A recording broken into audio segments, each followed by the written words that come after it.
ሰላም ጤና ይስጥልን አድማጮቻችን እንደምን ቆይታችኋል? ከልቦ ከቀረበው ትርታ 97.6 ኤፍኤም የዕለተ ሰኞ የካቲት 30 2018 የትርታ 600 የዜና ሰዓታችን ላይ ነው የምትገኙት። በዛሬው የዜና ሰዓታችን እንግዲህ ከሀገር ውስጥና ከባህር ማዶ እንዲሁም የቢዝነስ ዜናዎችን በዝርዝር የምንመለከተውንም ዜና ጨምረን ወደ እናንተ የመጣ ነው።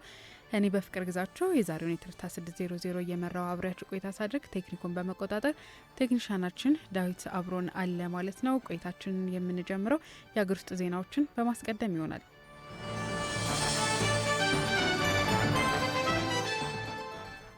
የኢትዮጵያ ብሔራዊ ምርጫ ቦርድ መጪው ምርጫ ግልጽ፣ ተአማኒና ቀልጣፋ ለማድረግ የጀመረው የሪፎርም አካል የሆነው የዲጂታል መራጮች ምዝገባ እየተከናወነ ነው።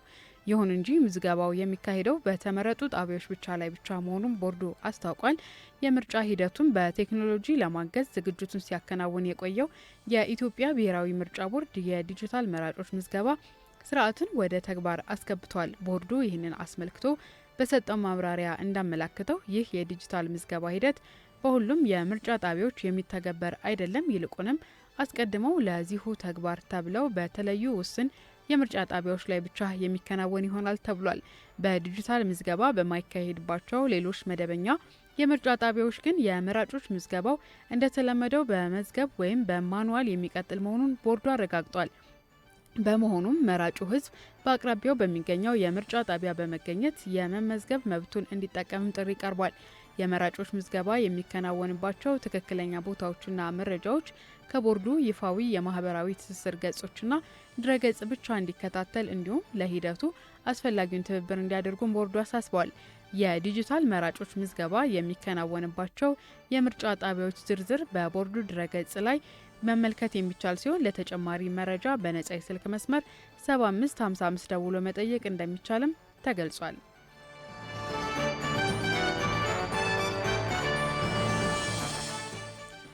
የትርፍ ሰዓት ስራና ተረኝነት አመዳደብ ስርዓት ወጥ የሚያደርግ አዲስ የአሰራር መመሪያን ይፋ ያደረገው የጤና ሚኒስቴር ነው። በመንግስት የጤና ተቋማት ውስጥ ለሚሰሩ ባለሙያዎች የወጣው መመሪያው የክፍያ ሁኔታዎችን ከመወሰን ባለፈ አንድ የጤና ባለሙያ ማስተናገድ ያለበት ከፍተኛ የታካሚ ቁጥር በዝርዝር አስቀምጧል። በጤና ሚኒስቴር ዴኤታው ዶክተር ደረጀ ዱጉማ ተፈርሞ ለፌዴራልና ለዩኒቨርሲቲ ሆስፒታሎች የተላከው ይህ አዲስ መመሪያ ዋነኛ ዓላማው የስራ ክፍፍሉን ከታካሚ ብዛት ጋር ማመጣጠንና ግልጽ አሰራር መዘርጋት እንደሆነም ተገልጿል።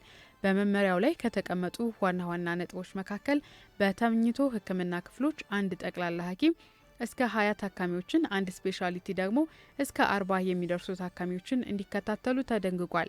ነርሶቹ በተመለከተም አንድ ነርስ ከ6 እስከ 7 ለሚሆኑ ታካሚዎች እንዲመደብም ተወስኗል። በጽኑ ህሙማን ክፍል ደግሞ የህክምናው ክብደት ታይቶ ለአንድ ነርስ ከ3 እስከ 4 ታካሚዎች ብቻ የሚመደብ ሲሆን በወሊድ አገልግሎት ላይ ከመደበኛ የስራ ሰዓት ውጪ ለሚሰጥ የወሊድ አገልግሎት ለአንድ ማዋለጃ አልጋ 2 ሚድዋይፎች እንዲመደቡ መመሪያው አዟል። በቀዶ ህክምናና ማገገሚያ በቀዶ ህክምና ወቅት እንደ ህክምናው አይነት ዝርዝር የተቀመጠ ሲሆን ከቀዶ ህክምና በኋላ በሚቆዩባቸው ክፍሎች ደግሞ ለአንድ ነርስ 2 ታካሚዎች ብቻ እንዲመደቡም ተወስኗል። ይህ አዲሱ መመሪያ እንደ ድንገተኛ ክፍል፣ ላቦራቶሪና ፋርማሲ ያሉ የህክምና ክፍሎችን ጨምሮ 49 የስራ ክፍሎችን ያካተተ ነው። ከህክምና ባለሙያዎች በተጨማሪ የፋይናንስ፣ የጽዳትና የጥበቃ ሰራተኞች የትርፍ ሰዓት ምደባን የተመለከቱ ድንጋጌዎች ተካተውበታል። መመሪያው በተለይ እንደ ጥቁር አንበሳ፣ ቅዱስ ጳውሎስና አለርት ባሉ የሪፈራል ሆስፒታሎች እንዲሁም በመላ ሀገሪቱ በሚገኙ የዩኒቨርሲቲ ሆስፒታሎች ላይ ተፈጻሚ እንደሚሆኑም ታውቋል። ይህም የባለሙያዎችን የስራ ጫና በመቀነስና የክፍያ ስርዓቱን በማስተካከል የህክምና አገልግሎቱን ጥራት እንደሚያሻሽልም ተስፋ ተጥሎበታል።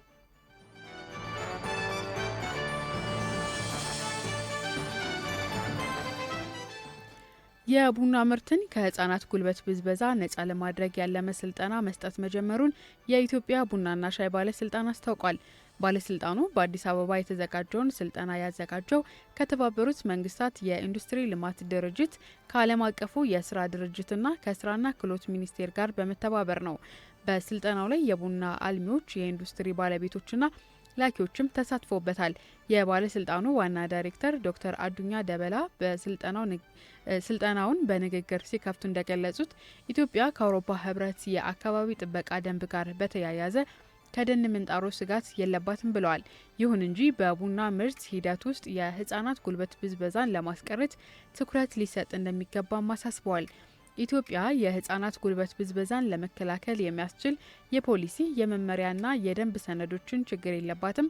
አሁን የሚጠበቀው እነዚህን ህጎች በተግባር መተርጎም ብቻ ነው ብለዋል። ዋና ዳይሬክተሩ በመድረኩ ላይ በባለስልጣኑ የተዘጋጀው ስትራቴጂ የቀረበ ሲሆን ዓለም አቀፍና አገር አቀፍ የህፃናት መብት ስምምነቶች፣ የእድሜ ወሰንና የከፋ የህፃናት ጉልበት ብዝበዛ ምንነት ላይ ሰፊ ማብራሪያም ተሰጥቷል። ይህንን መሰል ስልጠና ቀደም ሲል በሐዋሳ ከተማ የተሰጠ ሲሆን በቀጣይም በጅማ ከተማ ለሚገኙ የዘርፉ ተዋናያን እንደሚሰጥ ትርታ ከኢትዮጵያ ቡናና ሻይ ባለስልጣን ለማወቅ ችሏል።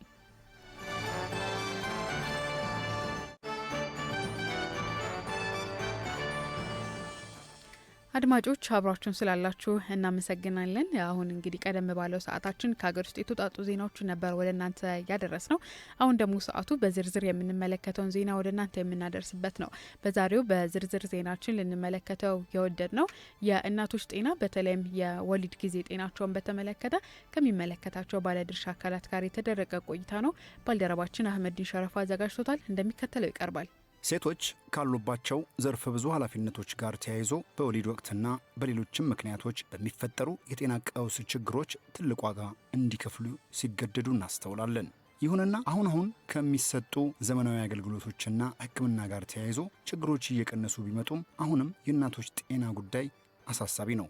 በተለይ ከዚህ ቀደም ከወሊድ ጋር ተያይዞ በጤና ጣቢያዎችና በሆስፒታሎች በደም መፍሰስ ምክንያት ይፈጠር የነበረውን ችግር ለማስቀረት የእናቶች ማቆያ ክፍሎችን በማሟላት በወሊድ ምክንያት የእናቶች ሞት እንዳይከሰት የሚደረገው ጥረት በአዲስ አበባ ብቻ ሳይሆን በመላው ሀገሪቱ መጀመር እንዳለበት አስተያየት ሲሰጥበት ቆይቷል። 53 በመቶ የጤና አገልግሎት መስጫ ተቋማት የእናቶች መቆያ ክፍሎችን አደራጅተው ወደ ስራ እንደገቡ የገለጹት በጤና ጥበቃ ሚኒስቴር የእናቶች የወጣቶችና የአፍላ ወጣቶች ጤና ቡድን አስተባባሪ አቶ ዘነበ አካለ ከዚህ ቀደም መናገራቸው ይታወሳል። አሁን ባለው መረጃ መሰረት በቀን እስከ 30 በአመት እስከ 11,000 እናቶች ከወሊድ ጋር በተያያዘ ህይወታቸው እንደሚያልፍ የጠቀሱት አቶ ዘነበ በዋናነት ይህ ችግር የሚከሰተው ከወሊድ በኋላ ባለ የደም መፍሰስ በመሆኑ እናቶችን 24 ሰዓት በጤና ጣቢያ እንዲቆዩ በማድረግና ተገቢውን ክትትል በማድረግ ችግሩን መቀነስ እንደሚቻል የጤና ሚኒስቴር በገጹ ላይ ባጋራው መልእክት አስፍሮታል። በሀገር ሁለንተናዊ እድገት ከቤተሰብ ኃላፊነት እስከ አመራርነት የትልቅ ሚና ባለቤቶች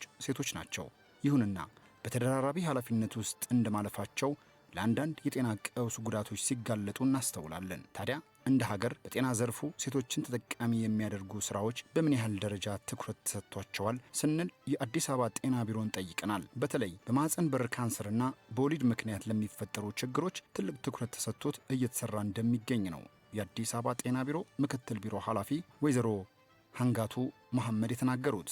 እንደሚታወቀው ሴቶች በሁሉም ዘርፍ የሚያበረክቱት ሚና በጣም ከፍተኛ ነው። በሰላሙም ላይ በዓለምም ላይ ሰላምም ሌሎች ተግባራትም በልማትም በሁሉም ዘርፍ ሴት የተሳተፈችበት ነገር የማይሳካ ነገር የለም እናስባለን። እዛው ልክ ደግሞ ውጤታማነቱም እየተረጋገጠ በሁሉም ዘርፍ በተሰማሩበት ኤሪያ ሁሉ ሴቶች ያላቸው አስተዋጽኦ ግሉ መሆኑ ብቻ ሳይሆን በውጤትም ተጨባጭ ሆኖ እየታየ ያለበት ወቅት ላይ ነው ያለ ነው። በዚህ ሂደት ውስጥ እንግዲህ ያው ሴቶች የማርች 8 ቀንን ወይም ሴቶች ቀን ተብሎ የተሰየመውን በመናከብርበት ጊዜ እንደተባለውም በተለያየ አይነት ኩነቶች እየተከበረ ነው ያለው። እኛም እንደ አዲስ አበባ ከተማ መስተዳደርም ያው እንደ አንድ ጤና ሴክተር እንደ ሴትም አመራር እንዲሁም ደግሞ እንደ ጤና ባለሙያ ሴት ላይ መሰራት ያለባቸውን ነገሮች ከጤናው ዘርፍ ጋር ተያይዞ ያሉ ስራዎችን አጠናክረን እየሰራን ያለንበት ሂደት አለና ይህንንም ከሚመለከታቸው ዘርፉን ከሚመሩት አካላት ጋር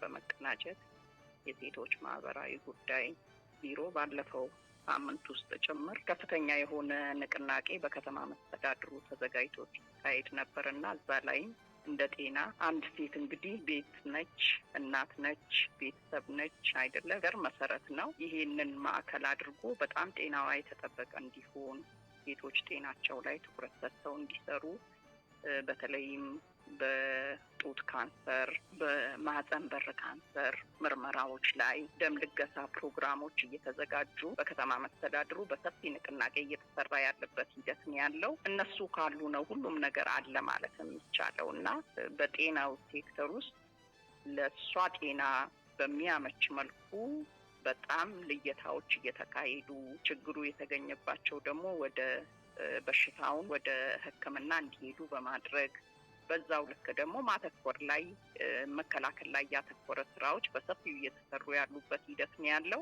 አሁን በተለይ የማህፀን በር ካንሰርን ስናወራ እንግዲህ ከሌላውም ጊዜ በተለየ መልኩ ልየታ ላይ ብቻ ማተኮርና ሕክምና ላይ ማተኮር ብቻ ሳይሆን ክትባቱም መጥቷል። በአሁን ጊዜ አይደለ የማህፀን በር ካንሰርን መከላከል የምንችልበት ትልቅ አጋጣሚ የተፈጠረበት ሁኔታም ስላለ እዛ ላይም ማህበረሰቡ በደንብ ግንዛቤ አግኝቶ እነዚህ የሚከተቡ ልጃገረዶች ቢያንስ 98% እና ከዛ በላይ አንድ የክትባቱን ካገኙ መከላከል ይችላል። ስለዚህ ከ9 ዓመት እስከ 14 ዓመት ያሉትን ልጆች በተቻለ መጠን ይህን ክትባት እንዲያገኙ እያደረግን ያለንበት ሁኔታና እዛ ብቻ እንግዲህ የሚቆም ሳይሆን እናቶችንም ቤተሰቦችንም በዚህ አጋጣሚ በማርች 8 ደግሞ ሰፊ የሆነውን የማህበረሰብ ክፍልም ስናገኝ ይሄ ግንዛቤ እስከ ትምህርት ቤት ድረስ እስከ ቤታቸው ድረስም እየገባ ይህን መልካም አጋጣሚ በመጠቀም ሴትን መጠበቅ ማለት ያው ወጣት ልጆችንም ከስር ያሉ ታዳጊዎችንም ይጨምራልና ከላይ ድረስ ያለውን አካል በዛ ልክ ጥንቃቄ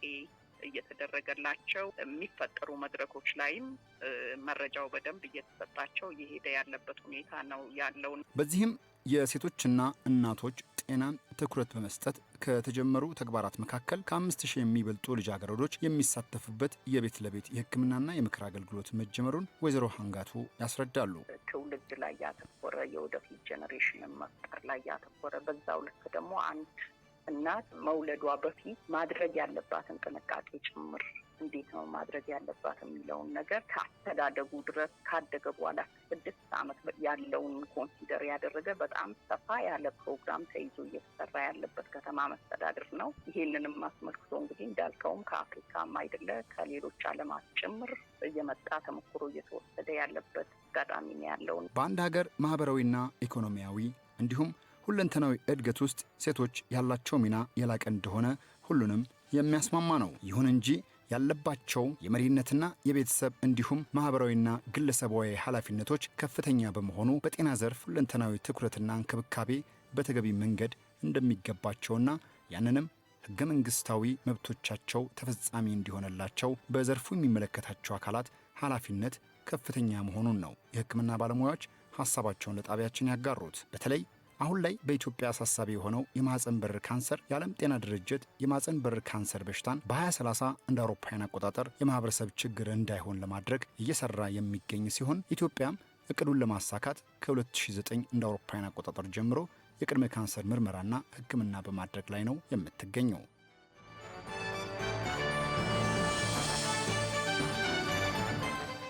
በዝርዝር ያደመጥነውን ዜና ነበረ ተከታትለን የተመለስነው። አድማጮች በተለይም ከእናቶች የወሊድ ጤና ጋር በተያያዘ ማርች 8 እንደመሆኑም ትናንትና ማለት ነው ከሱ ጋር የተያያዘ ዜና ነበር ወደ እናንተ ያደረስ ነው። አሁን ደግሞ ወደ ባህር ማዶ ዜናዎች እናልፋለን። የአፍሪካ ጉዳዮችን ስናስቀድም ኬንያ እናገኛለን። በናይሮቢ በደረሰ የጎርፍ አደጋ የ23 ሰዎች ሕይወት አለፈ። በጎረቤት ሀገር ኬንያ ዋና ከተማ ናይሮቢ ውስጥ በጣለው ከባድ ዝናብ ምክንያት በተከሰተ የጎርፍ አደጋ ቢያንስ የ23 ሰዎች ሕይወት ማለፉን ፖሊስ አስታውቋል። በትናንትናው ዕለት የጣለው ከባድ ዝናብ በከተማዋ የተለያዩ አካባቢዎች ድንገተኛ ጎርፍ ያስከተለ ሲሆን በተለይም ዝቅተኛ ገቢ ያላቸው ነዋሪዎች በሚኖሩባቸው ሰፈሮች ላይ ከፍተኛ ጉዳት አድርሷል። ፖሊስ እስካሁን የ23 ሰዎችን አስክሬን ማግኘቱን ያረጋገጠ ሲሆን የነፍስ አድን ስራውን አሁንም በተጠናከረ ሁኔታ እንደቀጠለ መሆኑን ገልጿል። ከሟቾቹ መካከል አብዛኞቹ በጎርፍ በተወሰዱ ቤቶች ውስጥ የነበሩና በድንገት በውሃ የተጠቁ መሆናቸውም ታውቋል። የናይሮቢ ፖሊስ አዛዥ እንዳሉት የሟቾች ቁጥር ከዚህም በላይ ሊጨምር እንደሚችል ስጋት አለ። ምክንያቱም አሁንም የደረሱበት ያልተባሉ በርካታ ሰዎች አሉም ብሏል። ከሰው ሕይወት መጥፋት በተጨማሪ በከተማዋ ዋና ዋና መንገዶች በጎርፍ በመሸፈናቸው የትራንስፖርት እንቅስቃሴም ተስተጓጉሏል። በርካታ መኪኖች በውሃ ውስጥ ሰጥመው የሚታዩ ሲሆን ነዋሪዎችን በቤታቸው ለመውጣት ተቸግረዋል። የኬንያ ሜትሮሎጂ ማዕከል ዝናቡ በሚቀጥሉት ቀናትም ተጠናክሮ ሊቀጥል ስለሚችል ነዋሪዎች አስፈላጊውን ጥንቃቄ እንዲያደርጉና ከወንዝ ዳርቻዎች እንዲርቁም ጥሪ አቅርበዋል። የረድኤት ድርጅትና የከተማው አስተዳደር ለተጎጂዎች አስቸኳይ እርዳታ ለማድረስ ጥረት እያደረጉ ይገኛሉ።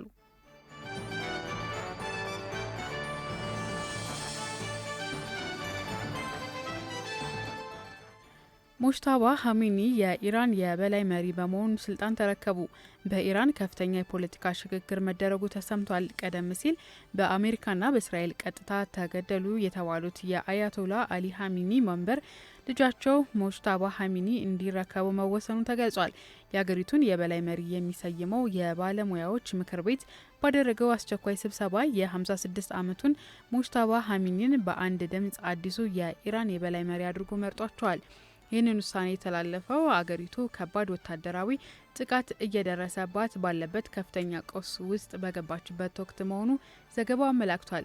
ሙጅታባ ሀሚኒ ለረዥም ዓመታት በአባታቸው ጥላ ስር ሆኖ የአገሪቱን የደህንነት የኢኮኖሚ መዋቅር ሲዘውሩ የቆዩ ቢሆንም አሁን ግን በይፋ የሃይማኖታዊና የፖለቲካ ስልጣኑ ከፍተኛ እርከን ተረክበዋል። አዲሱ መሪ ስልጣን ከተረከቡ ባስተላለፉት መልእክት አገራቸው እየደረሰባት ባለው ጥቃት ተገቢውን ምላሽ እንደምትሰጥም አስታውቀዋል።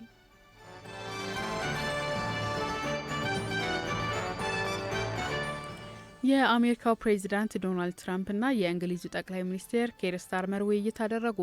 መሪዎቹ በኢራን ላይ እየተካሄደ ባለው ጥቃት እንዲሁም በሁለቱ ሀገራት ወታደራዊ ትብብር ዙሪያ በስልክ መወያየታቸው ተዘግቧል። ውይይቱ የተካሄደው ፕሬዚዳንት ትራምፕ በእንግሊዝ መንግስት ላይ ጠንከር ያለ ትችት በሰነዘሩ ማግስት ነው። የእንግሊዝ ጠቅላይ ሚኒስትር ጽህፈት ቤት ባወጣው መግለጫ መሰረት ሁለቱ መሪዎች ባደረጉት ንግግር በመካከለኛው ምስራቅ ስላለው ወቅታዊ ሁኔታና የእንግሊዝ የጦር ሰፈሮች ለአሜሪካ ጦር ስለሚሰጡት አገልግሎት መክረዋል።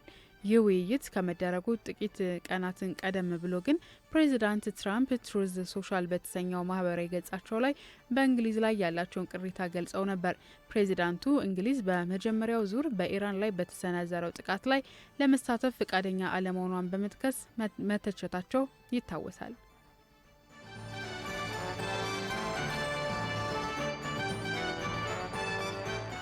አድማጮች አብራችሁን ስላላችሁ እናመሰግናለን። ቀደም ሲል ከሀገር ውስጥና ከባህር ማዶ የተወጣጡ ዜናዎች ነበር ያደረስነው። አሁን ደግሞ ወደ ቢዝነስ ዜናዎቻችን እናልፋለን።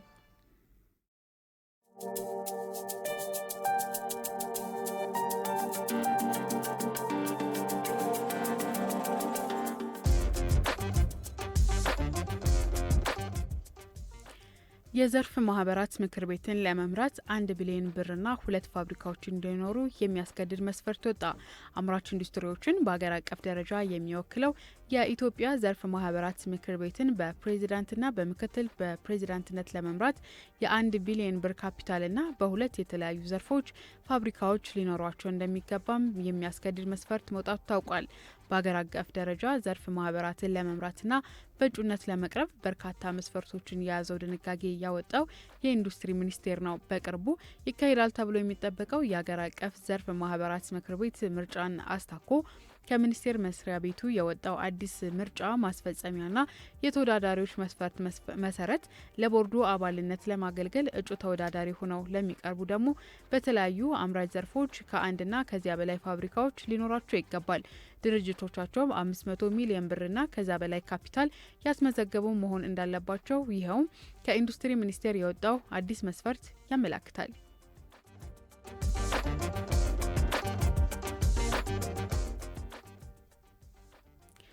በአዲስ አበባና በሸገር ከተሞች ያለውን የኤሌክትሪክ ኃይል አቅርቦት አስተማማኝ ለማድረግ አራተኛው ምዕራፍ የአዲስ ቬሽን መስመር መልሶ ግንባታና አቅም ማሳደግ ፕሮጀክት እየተከናወነ እንደሚገኝ የኢትዮጵያ ኤሌክትሪክ አገልግሎት ገለጸ። ስራው እየተከናወነ የሚገኘው በ4.3 ቢሊዮን ብር በመሆኑ የኢትዮጵያ ኤሌክትሪክ አገልግሎት የኮሚኒኬሽን ስራ አስፈጻሚ አንዋር አብራር ለኢዜአ ገልጸዋል። በዚህ መሰረት ስራው 703 ኪሎ ሜትር አዲስ ቬሽን የኔትወርክ መልሶ ግንባታና አቅም ማሳደግ ያካተተ መሆኑን አመላክቷል። በተጨማሪም 2000 አዲስ የተለያየ አቅም ያላቸው ትራንስፎርመሮች ተከላና 2000 ነባርና ትራንስፎርመሮችን አቅም የማሳደግ ስራ የሚከናወንበት መሆኑም ተጠቁሟል። በፕሮጀክቱ ከኃይል ማከፋፈያ ጣቢያ ውጪ የሚሆኑ 56 ማሰራጫ መስመሮችን መልሶ የመገንባትና የማሻሻል እንዲሁም ከተፈቀደው የኃይል አጠቃቀም በላይ ሲሆን መቆጣጠር የሚያስችል 62 የሎድ ብሎክ ስዊች ገጠማ ይከናወናልም ብለዋል። በአሁኑ ወቅት የፕሮጀክቱ አጠቃላይ የፊዚካል ስራ አፈጻጸም 36.74 በመቶ መድረሱን ጠቁመው 2857 የኮንክሪት ምሰሶዎች ተከላ ስራም መከናወኑን አስታውቋል። ስራው ሲጠናቀቅ በአዲስ አበባና በሸገር ከተማ በአመት በ100 ኪሎ ሜትር የመካከለኛ የኃይል ማሰራጫ መስመር ላይ የሚከሰተውን የኃይል መቆራረጥ ድግግሞሽ በ27 በመቶ ለመቀነስ ያስችላል ነው ያሉት። የትራንስፎርመር መቃጠልን ወደ 2 በመቶ መቀነስ እንደሚያስችልም አመላክተዋል።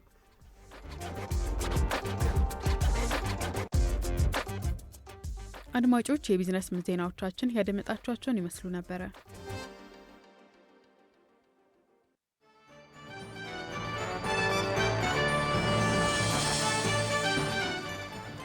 የዕለተ ሰኞ የካቲት 30 2018 የትርታ 600 የዜና ሰዓታችን ነበር ስታደምጡ የቆያችሁ የተወደዳችሁ አድማጮቻችን። በቆይታችንም ከሀገር ውስጥና ከባህር ማዶ የተውጣጡ ዜናዎችን እንዲሁም በዝርዝር የተመለከትነውና የቢዝነስ ዜናዎችን ወደ እናንተ አድርሰናል። የዛሬውን የትርታ 600 የዜና ሰዓት እየመራው እኔ በፍቅር ግዛቸው አብሬያችሁ ቆይታ አድርጋለሁ። ቴክኒኩን በመቆጣጠር ቴክኒሻናችን ዳዊት አብሮን ቆይታ አድርጓል። ቀሪ ትርታ 97.6 ኤፍኤም መስተናዶች እስከ እኩለ ሌሊት 6 ሰዓት መደመጣቸውን ይቀጥላሉ። ሲዲ ስፖርት ይቀጥላል።